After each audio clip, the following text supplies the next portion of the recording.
Okay, we're going to get started now. Well, this next panel is very interesting because, as you just heard, it's important to have diversity in startups. But what about on the investor side? So there's no one better than Gary Stewart to tell us about the importance of diversity in venture capital. And we've got an amazing group of panelists here. We have Bedy from 500 Startups, who has come to, I think, every event that we've done since we started the South Summit. She's a big fan of Spain. We have Jeremy from Business Angel, and we have Sia from Seedcamp. So, ladies and gentlemen, Gary is going to moderate diversity in venture capital. The floor is yours, Gary. All right, so I'd like to invite the panelists up.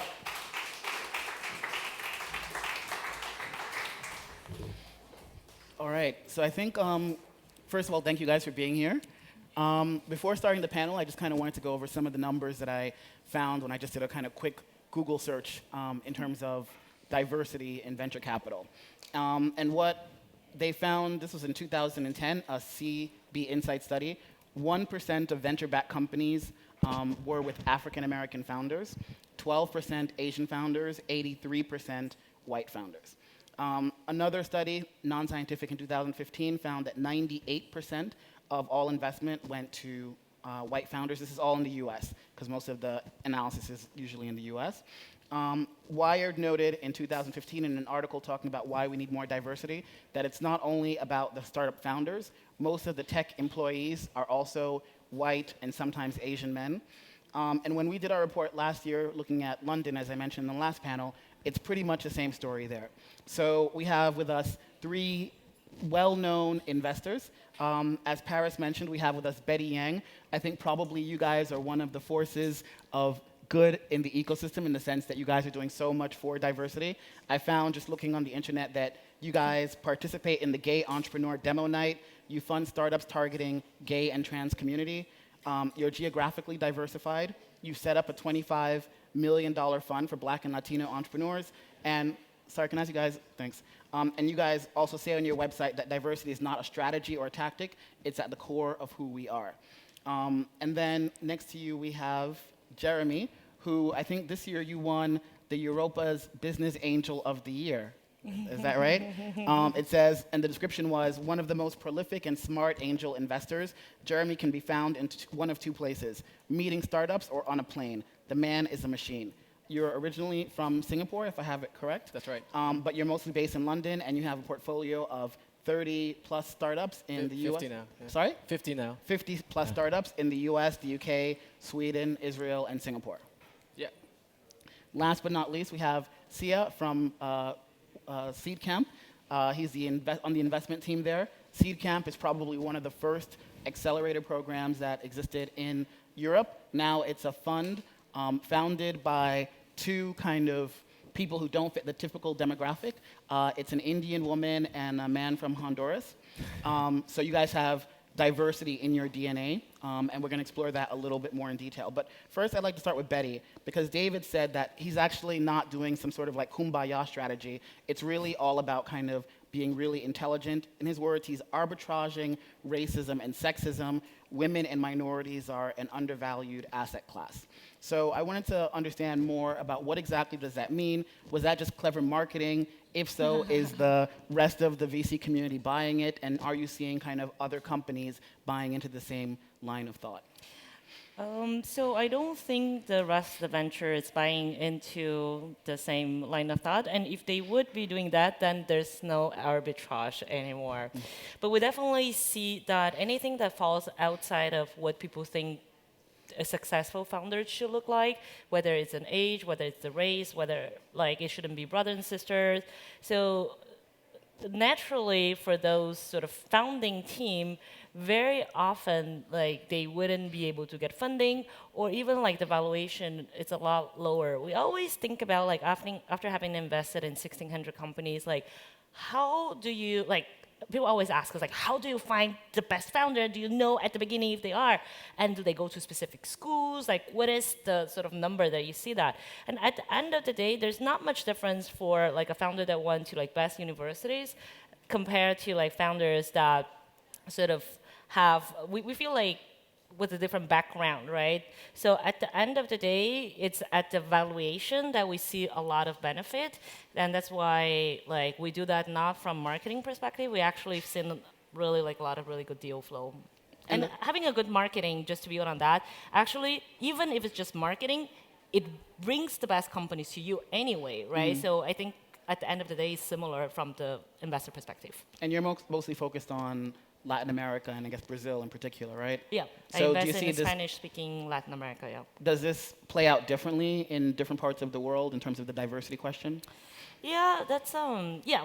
So it's funny because we've done like a lot of trips and set up a lot of operation around the world. So we have a trip coming up to Africa. We do get Geeks on a Plane trip, and when you go to Africa or you go to Brazil, like the Latinos, you don't. That's the majority, right? Or the African, the black, they're the majority of people. I think what's important is to see like if you are funding the team, it's not so much what's their color or their sexual preference or their age is. It's whether you like the business and are you fast enough to find those deals and write the checks. Okay. And I don't think there's that much diversity. I think you quoted the U.S. data.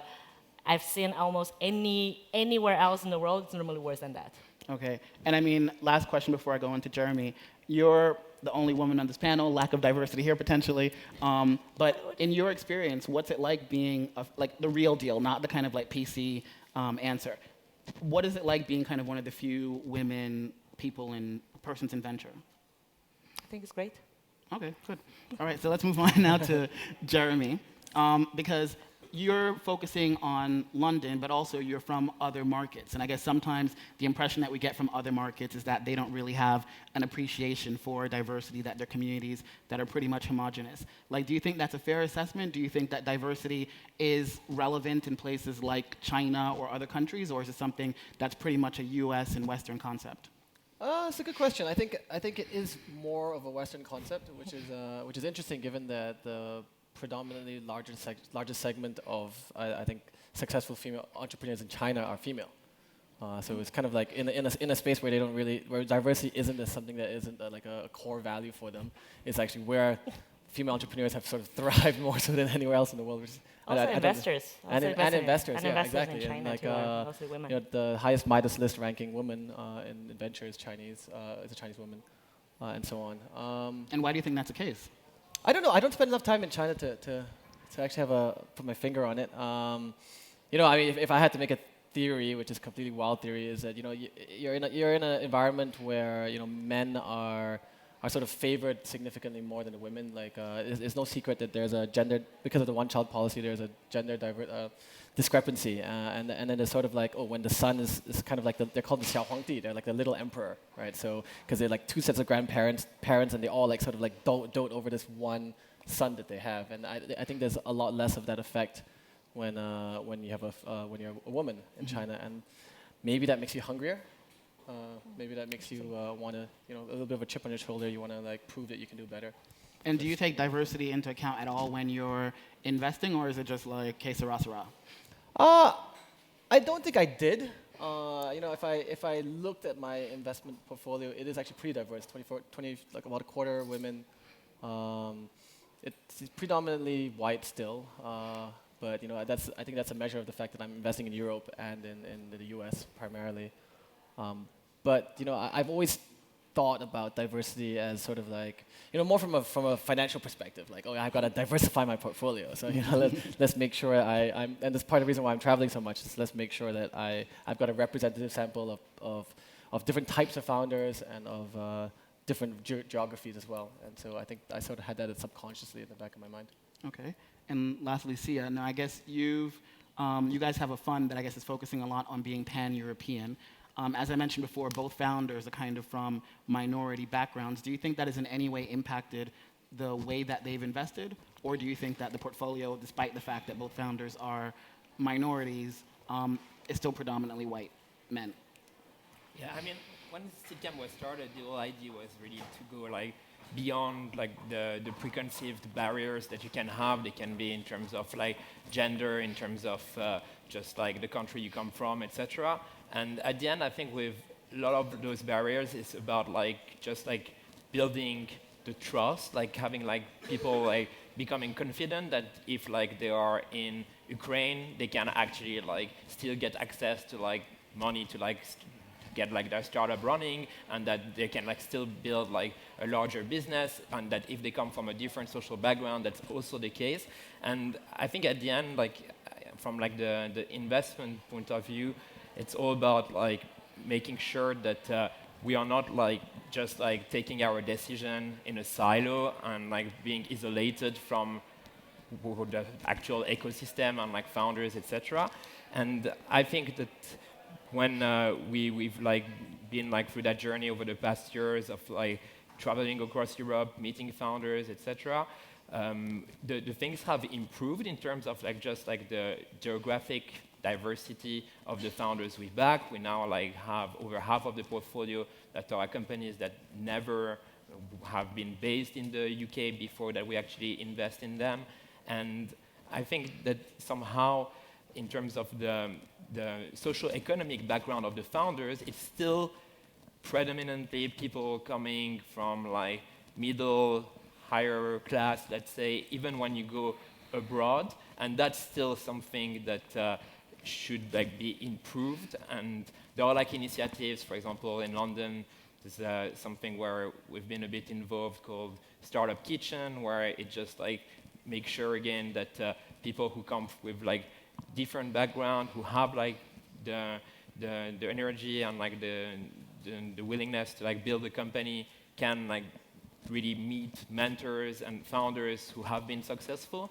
And again, I think you need like to have role models. You need to have role models, and that's like something we've seen for like smaller ecosystem like Estonia, Portugal, etc. Once you start to have a few founders that are successful, there is like a triggering effect on the whole ecosystem. And that's also true probably for like just like founders coming from slightly less favored socioeconomic background. Also for female entrepreneur, the more you have like successful female entrepreneurs who then like share their story, the more hopefully you will have like just women who are like not anymore like stopped by those kind of just like artificial barriers that you usually have like in the ecosystem.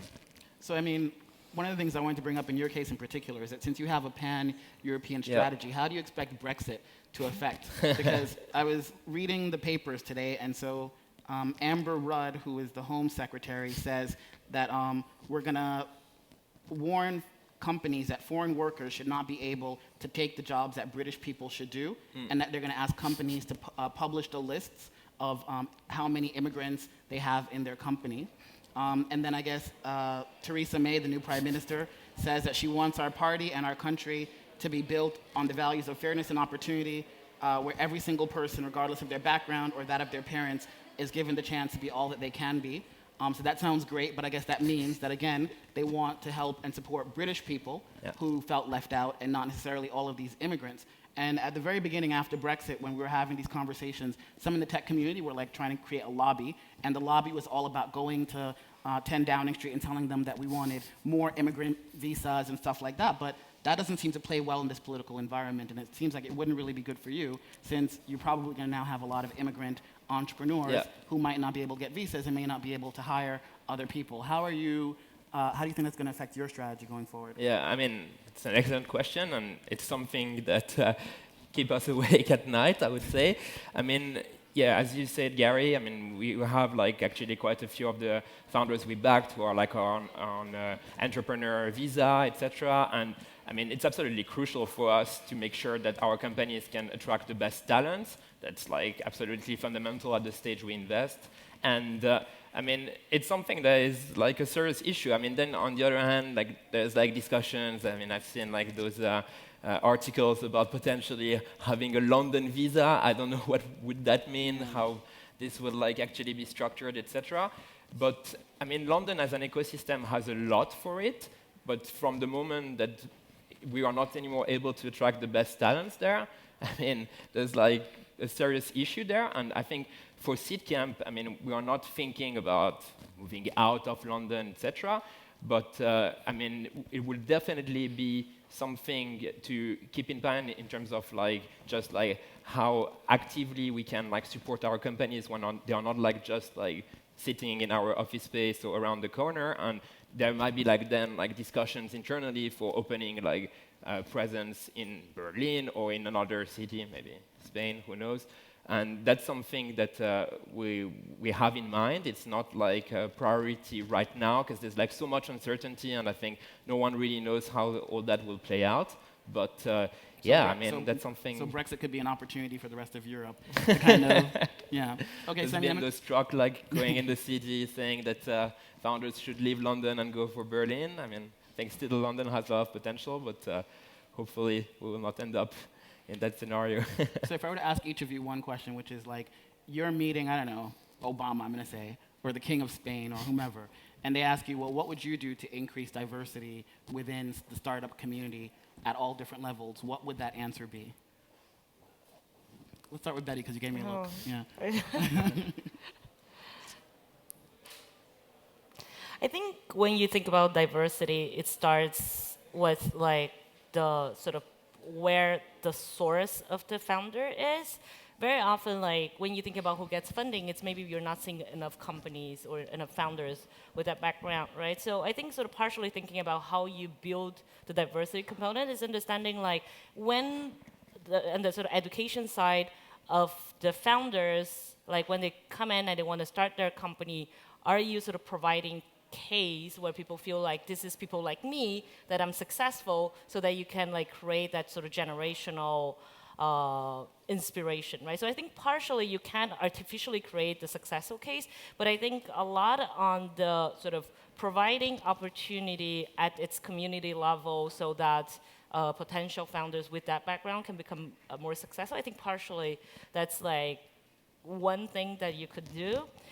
I think it's hard for you to change the culture because I think a lot of the sort of difference on diversity or like the unconscious bias you have, that's embedded in our brain, right? Because I was going to ask that question. What about, because a lot of times we're talking about kind of the minorities as if it's like, oh, well, people aren't talented enough, they're not good enough, they're not working hard enough. It's kind of like Donald Trump when he's talking about Hillary Clinton, she doesn't have the stamina, she's like, you know, all of these different issues. But it could just be that people already have a preconceived notion of what a woman would be like as president, and he's playing into that, and that's the reason why it's so difficult for her to get elected. So instead of focusing on the minorities, can we focus a bit on like what the investors, like you guys, could do to make sure that when you see a candidate, the best candidates are actually given a fair shot? I know it happens to me as well because, you know, I'm black and all of that. But if someone comes in and they look like Mark Zuckerberg, talk like Mark Zuckerberg, I've never met him, but like, you know, even when you watch shows like Silicon Valley, I stopped watching it because I'm like, it's reinforcing this notion of what entrepreneurs looks like. If you see that and you hear that, you tend to be like, oh, that looks like a winner. Whereas if someone comes and they don't look like that and they don't speak like that, and again, it can be because they don't have the right accent, they don't have the right dress, then you're like, that doesn't look like a winner. So if we have these implicit biases that we all know about, how do we overcome them and stop placing the blame on the minorities? I'll go to Jeremy. Yeah, I mean, I think we just have to be aware of our implicit biases. I think that's the first one, right? So yeah, we have to acknowledge that yes, you know, we have a bias to tend to like people who look like us, talk like us, grow up in the same communities as us, and then realize, okay, if I'm working from this blinder, I need to think of it like I need to start like, you know, trying to get a different perspective. You know, I think you know, it's not an opportunity for everyone, but you know, one of the best things that ever happened in my life was that I studied in the U.S. and then I moved to London specifically because I wanted to be in Europe for something different, and I think that sort of like helped my perspective more than anything that's ever done, and I highly encourage everyone to do the same. Of course, that's not possible for everyone, but you know, exchange programs, education. But yeah, it's not an easy thing. I mean, this is like a decade-long project, if not century-long project, right? Okay, Sia? Yeah, I mean, I think we also have a responsibility as an investment firm, you know, when it comes to like just people we hire for our investment team, etc.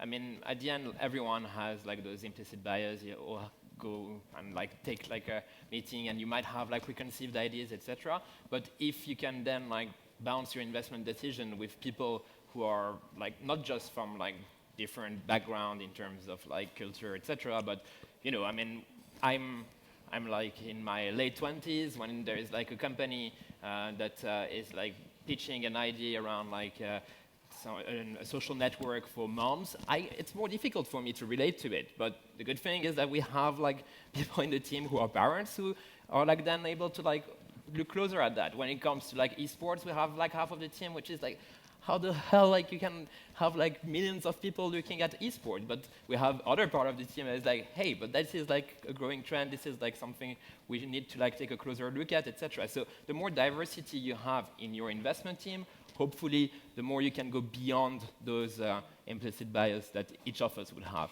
that are kind of natural. One thing that we do investor education program, like we partner, for instance, like with Stanford, and one of the module that we did two things. One is we set up a scholarship for minority. The reason for that was when we call out for a proposal for people to apply, I got only one woman applicant. One black woman applicant, at least she was like and then she was also a lesbian, so she was representing three diversity. And it was like, okay, but I couldn't have like one person, and then the rest of the group not being in that like sort of diversity class. I cannot take a picture of all white men and then one black woman, so it's in the same sort of first program we set. So after I've sent the application, we launched a scholarship program, and in the program, we add a discussion about being conscious about the bias you have. And I sometimes think like, even if you are conscious about it, or if you have like being woman, like am I more judgmental when another woman comes in? Like maybe I'm putting the bar even higher for them. What we try to do a little bit is understanding, like also training founders on how do you acknowledge what your sort of weakness or how people might perceive you. So we ask a couple, of course those are a little bit anecdotal, but we asked our women founders, like, do you find it easier or more difficult to raise money being women?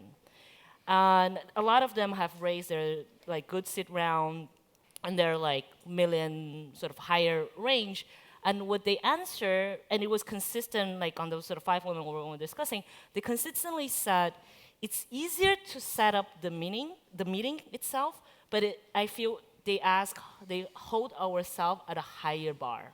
So they have to always make it up, like if they're not engineer, how are they going to communicate with the engineering team? If they're not aggressive, how do they make it up on not being aggressive? So they prepare themselves to go into those meetings, and they feel like they're being asked to be better and be more prepared, but setting up the meeting, it's normally easier than being sort of a traditional pool of people. So I think that's just maybe on the interesting side of like, what are the things that you can do to trigger, first to say like, I know the bias is there, now how like individually you react to it from both sides, right? Like from the investor side and then from the founder side. And I think it's interesting what you said, because there was an article in the New York Times, I think earlier this year, about women in Hollywood and why there were so few women in power positions. And they were saying even the few women that got the power positions didn't want to be seen as like the channel for women directors and stuff. So they would almost choose not to invest in those sorts of projects or to kind of push those sorts of projects, because they didn't want to be targeted, especially if they wanted to get to the next level professionally, as being kind of like the woman-friendly, chick flick-friendly, producer or whatever the case may be. So that's interesting. But I think we have a few minutes. So I was going to say we have time for maybe 1 or 2 questions from the audience. If you guys have any questions, now would be the chance to ask them. There has to be one question. It can't be that boring.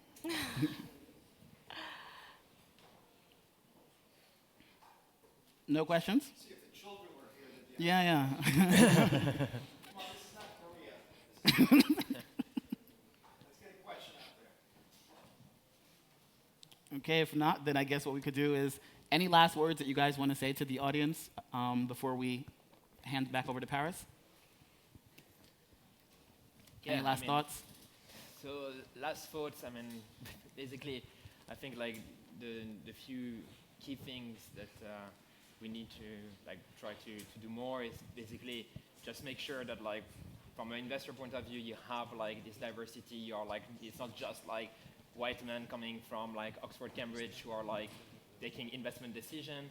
From a founder point of view, obviously like just like being able to go like beyond like all those artificial barriers that are set is not always easy. I think like that events like this one, where you have also some local entrepreneurs who have been like super successful, build global business, sharing their story, etc., contribute to that. Unfortunately, I don't think there's a way to like just accelerate that process. I mean, the same way it takes time to build a strong startup ecosystem, it will not be like tomorrow that the Seedcamp portfolio will have 60% or 50% companies that are like founded by women. But I mean, at our scale, we see things like slowly moving in the right direction.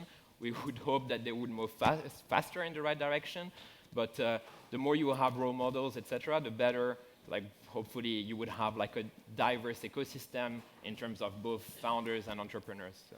Yeah, I think you're actually seeing, it's important to note that we're seeing this in the numbers now, right? So I mean, I think 5 years ago, diversity could have been a thesis, right? Like if I invest in diverse teams, we have better returns. But you're actually seeing now, at least in the early stages, I think First Round Capital, which invests in hundreds of companies, put out some research last year, which showed that their teams which had mixed teams, men and women in the founding team, were more likely to succeed than teams that were all women or all men, which is I thought was very interesting. And then even in my own portfolio, like my best company is the CEO is Pakistani, the second best company CEO is a woman, and the third best company is a mixed co-founding team. 2 points. I think the first is just a little bit of lessons learned. Like internally, I'll give you an example. Like we, of course, try to build a very diverse team or think about how we invest in diversity. When we set up Angel List, for instance, syndicate, we decided to launch a women's syndicate. And I'm just going to tell you a little bit of like our experience on launching like an initiative when you put like diversity on focus. We ended up finding like some backers, which was really great, but we ended up abandoning that strategy of launching on the women platform because we eventually thought it would be a lot better to be in the main syndicate and us consciously pushing the diversity into where the sort of mass is, right? So I think finding that balance between building out a strategy or building out a branding that is really good because you can find the backers, find the entrepreneurs to that, but you don't want to isolate them to say, oh, these are like the social causes. Those are maybe not that interesting deals. You want to take those and like really build it into your core. So I think that's one thing to always think about. Like, it doesn't matter where you are. It should be something that is consciously, like I don't want to think about a quota, but I consciously think about like, what are the strategies that I can do so that that becomes at the core? So I think that's sort of one thing that when I think about diversity, I like everyone to think about. I think that's sort of relevant. And then the second component about diversity, and that's also sort of taking that often when you invest in a founder and how they build a culture. So you think about how you build your culture internally, right? Like maybe when you're angel, you don't have like a firm, but like when you have a firm, you have your colleagues. And when you're building the culture, the organization, it's thinking about the details of how that diversity gets translated.